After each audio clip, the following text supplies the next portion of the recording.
इन 2 card में से अगर 15-20 लाख भी निकलते हैं तो प्लीज क्या तुम इन पैसों को उस प्रोजेक्ट में लगाकर हमारी कुछ मदद कर सकती हो? मीनाक्षी ने अपनी नजरें नीचे करके उन दोनों कार्ड की ओर देखा और फिर अंजलि मामी से कहा, अब तुम्हारे भाई ने तुम्हारी मदद करने का फैसला कर ही लिया है तो नाक भी कटानी होगी, मगर 30 लाख रुपए से एक भी पैसा कम नहीं चलेगा। दोनों बैंक कार्ड अपने हाथ में पकड़कर अनिका ने अंजलि मामी से कहा, मामी अगर आप एक्स्ट्रा इनकम खड़ी करने की सोच रही हैं, तो इन्हीं पैसों से मैं आपके लिए एक्स्ट्रा इनकम खड़ी करूंगी।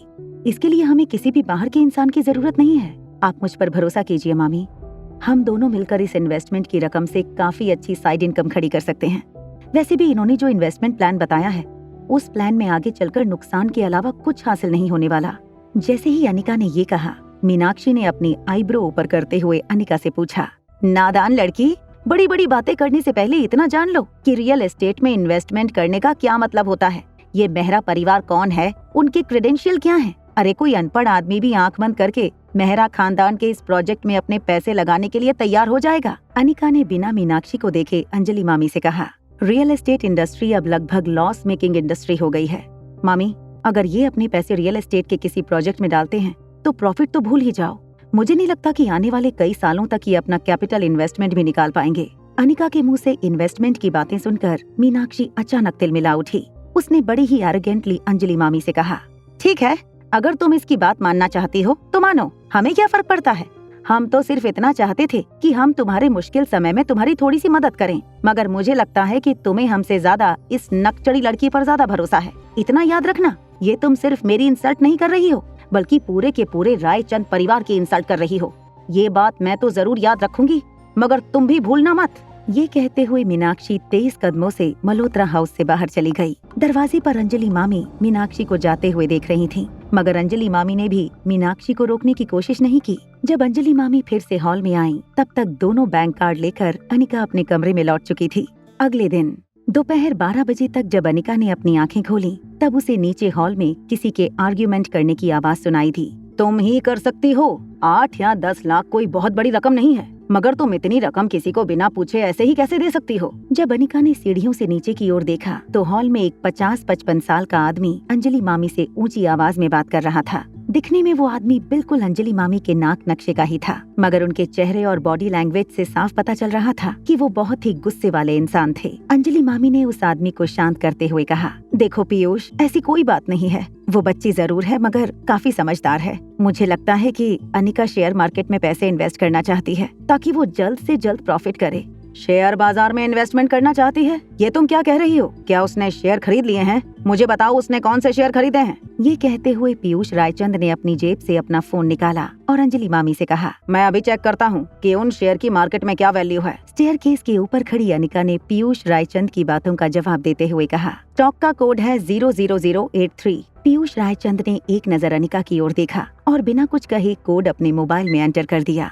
फिर अचानक उनके चेहरे के हाव भाव बदलने लगे। पीयूष ये देखकर हैरान हो गए कि अनिका ने अभी अभी जिस स्टॉक के बारे में बताया था, वो स्टॉक पिछले 6 घंटे में 5% प्रॉफिट दिखा चुका था। इसका मतलब साफ था कि अगर आज सुबह 10 बजे अनिका ने स्टॉक में 10 लाख रुपए लगाए थे तो दोपहर होते होते अनिका ने 50,000 का प्रॉफिट कर लिया था। अनिका की तरफ देखकर पीयूष ने अपना फोन जेब में रखते हुए कहा, सुबह से लेकर अभी तक काफी अच्छा प्रोग्रेस दिखाया तुम्हारे स्टॉक ने, मगर इसमें लक फैक्टर भी जुड़ा हुआ हो सकता है। पिछले कुछ दिनों से स्टॉक मार्केट काफी अनस्टेबल है, इसलिए किसी भी स्टॉक का अचानक ऊपर उठना या अचानक नीचे गिरना कोई बहुत बड़ी सरप्राइज नहीं है। और हाँ, पिछले कई दिनों से ये स्टॉक लगातार लोअर सर्किट दिखा रहा है। मेरी मानो तो अभी भी वक्त है, इस स्टॉक से बाहर निकल जाओ। जब पीयूष रायचंद ने देखा कि अंजलि मामी उनकी किसी बात का कोई जवाब नहीं दे रही हैं, तो अपनी जेब से बैंक कार्ड निकालते हुए पीयूष रायचंद ने अंजलि मामी से कहा, देखो, मैं जानता हूँ कि मीनाक्षी थोड़ी गर्म स्वभाव की है और कभी कभी वो सब कह जाती है जो उसे नहीं कहना चाहिए, मगर एक बात जरूर कहूँगा तुम्हारा बड़ा भाई होने के नाते, तुम्हारे ऐसे वक्त में मैं तुम्हें अपने पैसे आंख बंद करके कहीं डालते हुए नहीं देख सकता। ये लो, ये कार्ड रखो। 20-25 लाख रुपए अगर इस वक्त तुम्हें चाहिए तो इस कार्ड में से निकाल लो, मगर जल्दबाजी में कोई ऐसा डिसीजन मत लेना जो तुम्हें आगे चलकर और बड़े गड्ढे में डाल दे। देखो अंजलि, समझने की कोशिश करो, मेहरा परिवार दिल्ली का एक नामी परिवार है।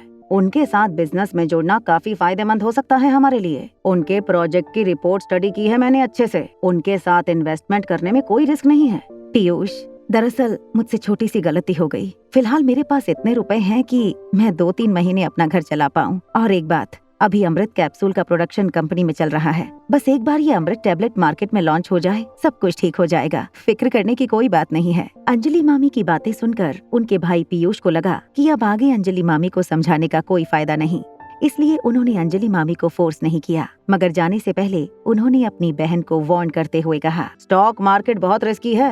हाँ, 8-10 लाख रुपए से खेलना तो कोई बड़ी बात नहीं है, मगर ध्यान रहे कोई बहुत बड़ा जोखिम उठाकर इन्वेस्ट मत कर लेना। जैसे ही पीयूष घर से बाहर निकलने लगे, अनिका ने उन्हें रोकते हुए कहा, पीयूष अंकल 1 मिनट। पीयूष रायचंद अचानक ही चलते हुए रुक गए और उन्होंने मुड़कर सीढ़ियों से उतरती हुई अनिका की ओर देखा। रियल एस्टेट बिजनेस आने वाले कुछ सालों तक अच्छा आउटपुट नहीं देने वाला है। आने वाले कुछ ही सालों में ये एक काफी लॉस मेकिंग बिजनेस होने वाला है। अंकल, रियल एस्टेट बिजनेस आने वाले कुछ वक्त में एक लॉस मेकिंग बिजनेस साबित होने वाला है। अनिका के मुंह से बिजनेस और इन्वेस्टमेंट के बारे में ये बात सुनकर पीयूष रायचंद हैरान हो गए थे, मगर मीनाक्षी की तरह उन्होंने अनिका की बातों को हल्के में लेकर अनिका से बहस करना शुरू नहीं किया, बल्कि थोड़ी देर कुछ सोचकर बड़ी ही शांति से अनिका को समझाते हुए कहा, अशोक मेहरा और उसकी कंपनी रियल एस्टेट के टाइकून माने जाते हैं। दिल्ली में मारवा ग्रुप ऑफ इंडस्ट्रीज के साथ साथ रहकर रियल एस्टेट में बने रहना और फिर इतना प्रोग्रेस करना किसी अरे गहरे बिजनेसमैन के बस की बात नहीं है। मगर अशोक मेहरा और उसकी कंपनी ने ये कर दिखाया। जब दोनों ही चीज A++ कैटेगरी की हो तो फिर सोचने का तो कोई सवाल ही नहीं पैदा होता। और इसीलिए मैं चाहता था कि मेरी बहन भी इस प्रोजेक्ट से कुछ कमाई कर ले। हाँ, हो सकता है कि मेरी वाइफ मीनाक्षी के बोलने का तरीका थोड़ा गलत होगा, मगर वो भी तुम्हें कल जो समझाना चाहती थी वो यही था। और अगर इस प्रोजेक्ट में डालने के लिए 5-10 करोड़ फिलहाल तुम्हारे पास नहीं है तो इस वक्त तुम्हारा इन्वेस्टमेंट मैं कर देता हूँ। अपनी बहन के लिए इतना तो कर ही सकता हूँ मैं। ये बात पीयूष रायचंद ने अंजलि मामी की ओर देखकर कही। अभी पीयूष रायचंद अपनी बहन को देख ही रहे थे कि पास खड़ी अनिका ने बिल्कुल धीरे से उन्हें कहा, मगर अंकल, ये मेहरा परिवार काफी सालों से रियल एस्टेट के बिजनेस में जुड़े हुए हैं, तो जाहिर सी बात है कि कई सारी बैंक के साथ भी उनके रिलेशन अच्छे होंगे। अगर उन्हें इतना ही भरोसा है अपने प्रोजेक्ट पर तो फिर वो लोन क्यों नहीं ले लेते। जहाँ तक मुझे लगता है कि रोहित मारवा को मेहरा ग्रुप ऑफ इंडस्ट्रीज ने जरूर पार्टनरशिप ऑफर की होगी, मगर रोहित मारवा क्योंकि एक बहुत समझदार बिजनेसमैन है, उसने ये पार्टनरशिप ठुकरा दी होगी। अनिका की बात सुनकर अब पीयूष के चेहरे पर भी टेंशन साफ नजर आने लगा था। रोहित मारवा का नाम सुनते ही पीयूष रायचंद भी सोच में पड़ गए। ठीक है, मैं पता लगाता हूँ। ये कहते हुए पीयूष जल्दी से घर के बाहर निकल गए। अपनी गाड़ी में बैठे हुए पीयूष रायचंद ने अपने ड्राइवर से कहा, मारवा की हेड ऑफिस में ले चलो। मारवा हेड ऑफिस। रोहित इस वक्त टॉप फ्लोर पर आर्यन के साथ बैठकर उसका होमवर्क सॉल्व करने में उसकी मदद कर रहा था और नीचे अपनी सेक्रेटरी को फोन करके कहा, वहाँ मिस्टर पीयूष रायचंद खड़े हैं? जी हाँ, पीयूष सर बिल्कुल मेरे सामने ही बैठे हैं। रोहित ने फोन पर उस लड़की को इंस्ट्रक्ट करते हुए कहा, उन्हें ऊपर आने दो। मिस्टर रोहित मारवा ने आपको अभी ऊपर बुलाया है, प्लीज फॉलो मी। जैसे ही टॉप फ्लोर के ऑफिस एंट्रेंस के पास पीयूष रायचंद पहुंचे, रोहित ने उन्हें बैठने का इशारा करके डायरेक्टली पॉइंट पर आते हुए उन्हें पूछा, बताइए मिस्टर रायचंद, यहाँ कैसे आना हुआ? एक हल्की सी मुस्कुराहट के साथ पीयूष रायचंद ने रोहित मारवा से कहा, क्या ये बात सच है मिस्टर मारवा कि रियल एस्टेट इंडस्ट्री आने वाले फ्यूचर में अच्छा प्रदर्शन नहीं करने वाली? ये बात आपको किसने बताई? पीयूष रायचंद ये समझ नहीं पा रहे थे कि आखिर अनिका और रोहित के बीच में क्या संबंध था। अपने मन में ऐसे कई सवाल लेकर पीयूष रायचंद रोहित की ऑफिस से निकल गए। रोहित मन ही मन मुस्कुराते हुए अपनी जेब से फोन निकालकर उसमें कुछ टाइप करने लगा।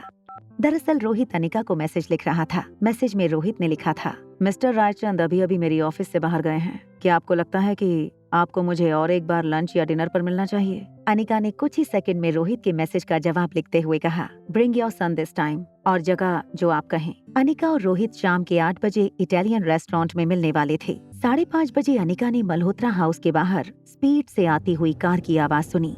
जैसे ही अनिका अपने कमरे से बाहर निकलकर मेन डोर की ओर पहुंची, अनिका ने देखा मीनाक्षी जोर जोर से चिल्लाती हुई घर के अंदर आ रही थी। अंजलि, अभी के अभी बाहर आओ। मीनाक्षी को इस तरह चिल्लाते हुए देखकर अंजलि मामी ने पूछा, क्या हुआ मीनाक्षी, सब कुछ ठीक तो है? तुम इस तरह चिल्ला क्यों रही हो? बात बीच में ही काटते हुए मीनाक्षी ने कहा, please stay away from us. मुझसे, मेरे पति से और हमारे खानदान से दूर रहो और अब भोली बनने का नाटक मत करो। मैं जानती हूँ पीयूष तुम्हें यहाँ मिलने आया था। तुम शायद दुनिया की पहली ऐसी बहन होगी जो नहीं चाहती कि उसका सगा भाई बिजनेस में तरक्की करे, पैसे कमाए। जब पीयूष रायचंद ने ये फैसला ले लिया था कि वो अब मेहरा की प्रॉपर्टी डील में इन्वेस्ट नहीं करने वाला है, तब मीनाक्षी ने अपने घर वालों से फोन पर बात करके उन्हें इस डील में इन्वेस्ट करने के लिए मना लिया था। मीनाक्षी को दूसरों की तकलीफ देखने में ज्यादा मजा आता था, इसलिए आज अंजलि मामी ने कोई जवाब देना मीनाक्षी को जरूरी नहीं समझा। मीनाक्षी को बाहर का दरवाजा दिखाकर एक बार जोर से बोली, Meenakshi get out of here. Anjali मामी का ये एटीट्यूड देखकर मीनाक्षी हैरान हो गई थी। वो ये कहते हुए बाहर की ओर जाने लगी, आज तुमने मेरी इंसल्ट करके मुझे इस घर से बाहर निकाला है, उस घर से बाहर निकाला है जहाँ मैं कभी आना भी नहीं चाहती थी। तुम पर तरस खाकर इस कबाड़ खाने में मैं कभी कभी आती थी, मगर आज के बाद यहाँ मेरी जूती भी कदम नहीं रखेगी। ये कहते हुए मीनाक्षी तुरंत मल्होत्रा हाउस से अपनी कार में बैठकर निकल गई। मीनाक्षी के जाने के बाद जैसे ही अंजलि मामी ने अनिका की ओर देखा, अनिका ने अपनी नजरें झुका ली। अंजलि मामी ने अपने दोनों हाथों से अनिका का चेहरा ऊपर करते हुए अनिका से कहा, कुछ चीजें वक्त रहते खत्म हो जाएं तो ही अच्छा है, वरना पड़े पड़े तो जख्म भी नासूर बन जाते हैं। अनिका मुस्कुराकर मामी से कहने लगी, मामी मुझे कहीं जाना है, मैं खाना खाकर ही आऊंगी, ज्यादा लेट नहीं होगा, मगर आप लोग डिनर पर मेरा इंतजार मत करना। ये कहते हुए अनिका कार में बैठकर मल्होत्रा हाउस से निकल गई। लगभग आधा घंटा ड्राइव करने के बाद अनिका रोहित के भेजे हुए रेस्टोरेंट की लोकेशन पर पहुंच गई। होटल की 3rd फ्लोर पर रोहित के फोन पर होटल वालों ने नोटिफिकेशन भेज दिया था कि वो जिस गेस्ट का इंतजार कर रहे थे वो आ चुके थे। जैसे ही रोहित को इस बात का पता चला, रोहित ने चिराग मेहता की ओर देखकर कहा, तुम्हें सब कुछ याद है ना, तुम्हें क्या कहना है और क्या करना है? चिराग ने अपने मन में कुछ सोचने के बाद रोहित से कहा, yes I remember everything, all the best. Uncle, real estate business आने वाले कुछ वक्त में एक लॉस मेकिंग बिजनेस साबित होने वाला है। अनिका के मुंह से बिजनेस और इन्वेस्टमेंट के बारे में ये बात सुनकर पीयूष रायचंद हैरान हो गए थे, मगर मीनाक्षी की तरह उन्होंने अनिका की बातों को हल्के में लेकर अनिका से बहस करना शुरू नहीं किया, बल्कि थोड़ी देर कुछ सोचकर बड़ी ही शांति से अनिका को समझाते हुए कहा, अशोक मेहरा और उसकी कंपनी रियल एस्टेट के टाइकून माने जाते हैं। दिल्ली में मारवा ग्रुप ऑफ इंडस्ट्रीज के साथ साथ रहकर रियल एस्टेट में बने रहना और फिर इतना प्रोग्रेस करना किसी अरे गहरे बिजनेसमैन के बस की बात नहीं है, मगर अशोक मेहरा और उसकी कंपनी ने ये कर दिखाया। जब दोनों ही चीज A++ कैटेगरी की हो तो फिर सोचने का तो कोई सवाल ही नहीं पैदा होता, और इसीलिए मैं चाहता था कि मेरी बहन भी इस प्रोजेक्ट से कुछ कमाई कर ले। हाँ, हो सकता है कि मेरी वाइफ मीनाक्षी के बोलने का तरीका थोड़ा गलत होगा, मगर वो भी तुम्हें कल जो समझाना चाहती थी वो यही था।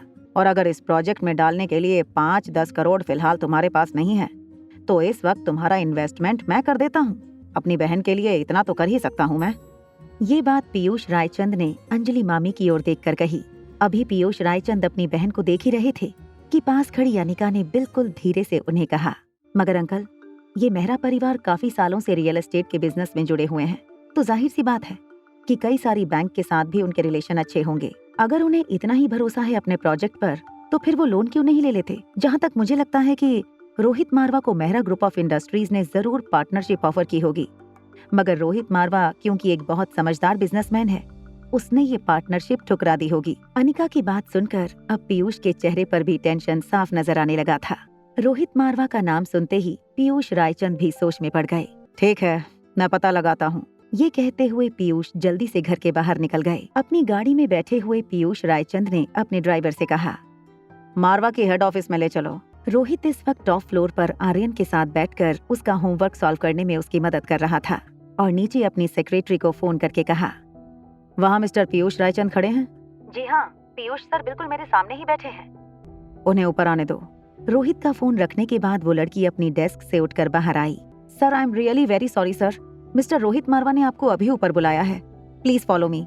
जैसे ही टॉप फ्लोर के ऑफिस एंट्रेंस के पास पीयूष रायचंद पहुंचे, रोहित ने उन्हें बैठने का इशारा करके डायरेक्टली पॉइंट पर आते हुए उन्हें पूछा, बताइए मिस्टर रायचंद, यहाँ कैसे आना हुआ? एक हल्की सी मुस्कुराहट के साथ पीयूष रायचंद ने रोहित मारवा से कहा, क्या ये बात सच है मिस्टर मारवा कि रियल एस्टेट इंडस्ट्री आने वाले फ्यूचर में अच्छा प्रदर्शन नहीं करने वाली? ये बात आपको किसने बताई? अपनी जगह पर बैठकर रोहित की ओर देखते हुए पीयूष रायचंद ने रोहित से पूछा, तो क्या मैं ये समझूंगा मिस्टर मारवा ने ये बात नहीं कही है? नेशनल अथॉरिटी ने अभी तक कोई पॉलिसी अनाउंस नहीं की है, फिर आपको क्यों लगता है कि मैं ऐसे र्यूमर्स फैलाऊंगा? या फिर शायद मिस्टर रायचंद आपको ऐसा लगता है कि मैं कोई ऐसा जादूगर हूँ जिसके कहने से पूरा मार्केट चलता है? मुझे लगता है कि एक वीक में नई बिजनेस पॉलिसी और रियल एस्टेट रिलेटेड सारी पॉलिसी गवर्नमेंट अनाउंस करने ही वाली है। पीयूष रायचंद ये समझ नहीं पा रहे थे कि आखिर अनिका और रोहित के बीच में क्या संबंध था अपने मन में ऐसे कई सवाल लेकर पीयूष रायचंद रोहित की ऑफिस से निकल गए। रोहित मन ही मन मुस्कुराते हुए अपनी जेब से फोन निकालकर उसमें कुछ टाइप करने लगा।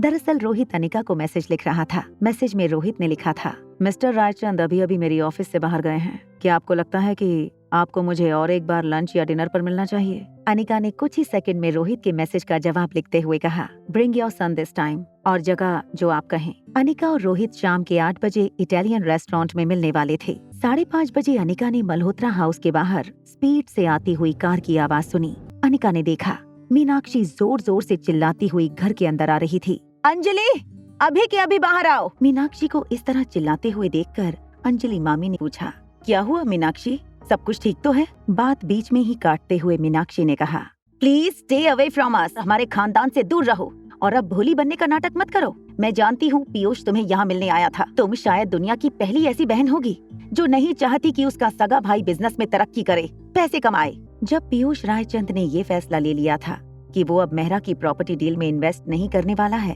तब मीनाक्षी ने अपने घर वालों से फोन पर बात करके उन्हें इस डील में इन्वेस्ट करने के लिए मना लिया था। आज अंजलि मामी ने कोई जवाब देना मीनाक्षी को जरूरी नहीं समझा। मीनाक्षी को बाहर का दरवाजा दिखाकर एक बार जोर से बोली, Meenakshi get out of here. Anjali मामी का ये एटीट्यूड देखकर मीनाक्षी हैरान हो गई थी। वो ये कहते हुए बाहर की ओर जाने लगी, आज तुमने मेरी इंसल्ट करके मुझे इस घर से बाहर निकाला है, उस घर से बाहर निकाला है जहाँ मैं कभी आना भी नहीं चाहती थी। तुम पर तरस खाकर इस कबाड़ खाने में मैं कभी कभी आती थी, मगर आज के बाद यहाँ मेरी जूती भी कदम नहीं रखेगी। अभी अंजलि मामी कुछ कहने ही वाली थी कि अनिका ने उन्हें बीच रास्ते में रोक लिया और अचानक से उनकी आंखों में आंखें डालकर एक सवाल पूछ लिया, अंजलि मामी मुझे एक बात बताइए, क्या मीनाक्षी आंटी आजकल किसी ऐसी डाइट पर हैं जिसमें वो अनाज या फल नहीं खा सकती? ये किस तरह की लड़की उठाकर लाई हो तुम? बड़ों का आदर सम्मान करना बिल्कुल नहीं आता इस लड़की को, बदतमीज नकचढ़ी लड़की। अंजलि और अनिका ने सोचा नहीं था कि मीनाक्षी इस तरह वायलेंट हो जाएगी। अंजलि मामी ने हैरान होकर अपने कदम पीछे हटा लिए और फटी हुई आंखों से बस मीनाक्षी को देखती रही। फिर जब थोड़ी देर बाद मीनाक्षी को अपने किए का एहसास हुआ, उसने अंजलि मामी से कहा, देखो मैं यहाँ आई थी अच्छे इंटेंशन से, मैं तो तुम्हारी मदद करने आई थी कि थोड़े पैसे तुम भी कमा लो, थोड़े पैसे हम भी कमा लें इस रियल एस्टेट के प्रोजेक्ट में इन्वेस्ट करके। मगर देखो तुम्हें तो मेरी मदद भी पसंद नहीं है और बदले में तुमने मेरे साथ क्या किया, मेरे साथ मारपीट की। तुम दोनों ने मिलकर मेरे साथ मारपीट की है। ये कहते हुए मीनाक्षी तुरंत मल्होत्रा हाउस से अपनी कार में बैठकर निकल गई। आज अनिका ने उसे जो करारा जवाब दिया था, उससे कहीं न कहीं अंजलि मामी को इतने साल की हुई बेइज्जती का बदला जरूर मिला था। मीनाक्षी के जाने के बाद जैसे ही अंजलि मामी ने अनिका की ओर देखा, अनिका ने अपनी नजरें झुका ली। अंजलि मामी ने अनिका से कहा, कुछ चीजें वक्त रहते खत्म हो जाएं तो ही अच्छा है, वरना पड़े पड़े तो जख्म भी नासूर बन जाते हैं। मामी मुझे कहीं जाना है, मैं खाना खाकर ही आऊंगी, ज्यादा लेट नहीं होगा, मगर आप लोग डिनर पर मेरा इंतजार मत करना। ये कहते हुए अनिका कार में बैठकर मल्होत्रा हाउस से निकल गई। अनिका रोहित के भेजे हुए रेस्टोरेंट की लोकेशन पर पहुंच गई। होटल की 3rd फ्लोर पर रोहित के फोन पर होटल वालों ने नोटिफिकेशन भेज दिया था कि वो जिस गेस्ट का इंतजार कर रहे थे वो आ चुके थे। जैसे ही रोहित को इस बात का पता चला, रोहित ने चिराग मेहता की ओर देखकर कहा, तुम्हें सब कुछ याद है ना? तुम्हें क्या कहना है और क्या करना है? Yes, I remember everything, all the best. आगे की कहानी जानने के लिए देखें अगला एपिसोड सिर्फ पॉकेट FM के YouTube चैनल पर। और एक लड़की को देखा तो के सारे एपिसोड को सुनने के लिए डिस्क्रिप्शन में दी गई लिंक से डाउनलोड करें पॉकेट FM ऐप।